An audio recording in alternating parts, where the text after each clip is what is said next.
Behind a glowing screen, letter by letter, this is how fear has been formed. I'm going to begin this by saying that it shows this online community because it has the exposure of over 1.4 million people. In a post on the social media site Reddit, a girl named Lindsay desperately begs for someone's help. If anyone reading this is in Mammoth, Arizona, please contact me immediately. She says it started in the tiny town's daycare. A worker collapsed, dead, bleeding from her eye. Then 9 children fell victim to similar symptoms, and less than a week later, 18 people who had indirect contact with the children were reported missing or dead. An Ebola-like disease had taken over Mammoth. People bruised, bleeding, dying in the middle of streets, and Lindsay was about to become one of them. I had a breakdown the other day where I just screamed at the wall and cried, and there was blood in my tears. If you're skeptical, just read the story's comments. Hundreds of people wrote in panic. My neighbor in Mammoth has a sign on her window that just reads, "Help me." My mom called me yesterday, and she said there were tanks in the town. I drove to Mammoth to investigate myself, but couldn't get in. Police were blocking the road and wouldn't tell me why.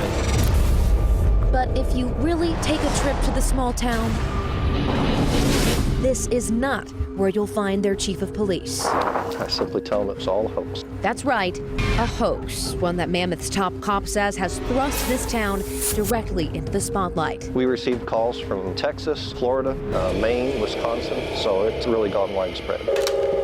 Mammoth Police Department. Those calls for days. What's your emergency? Even tying up Mammoth's 911 dispatcher. Made it more difficult to answer any actual emergencies. And if people weren't calling the police, Corkers, one stop. they were calling the locals. Me and my son were here in the store.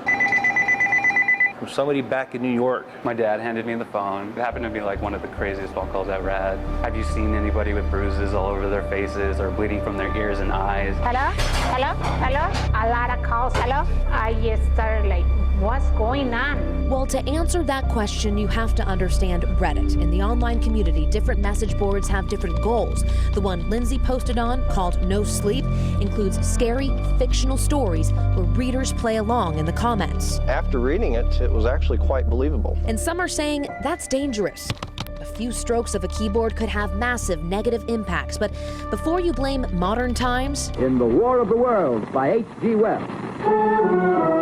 Don't forget about this. In 1938, the Columbia Radio Broadcasting System took a famous story about an alien invasion and put it right into the homes of millions of Americans. Ladies and gentlemen, it's indescribable. I can hardly force myself to keep looking at it. It's so awful. Its eyes are black.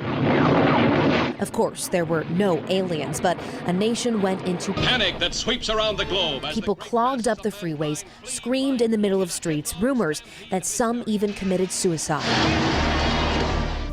So this... The sirens have me terrified. ...doesn't seem so bad. Oh, somebody just wants to be famous. I hope they can. Locals say it's simply comical. Oh, yeah. And coming from the mayor himself... Want everybody to come and see that there's no dead bodies here. There's no breakouts. Everybody's business as usual here. But what they've learned is that even in a town tucked away in the middle of the desert, no one is immune to these keys and the fear they create. Lindsay's scary story also said the National Guard had come into Mammoth to pose as locals to keep the Ebola-like outbreak quiet. I can assure you, though, the people who we spoke to are who they say they are. As for Lindsay, she is not. I spoke with the person who wrote the original post. They wouldn't go on camera because of the backlash they've been getting, but they did want to apologize to anyone in Mammoth who's annoyed by all of those calls. Their answers to my other questions on our website, KGUN9.com. In the newsroom, Liz Kodalik, KGUN 9 on your side.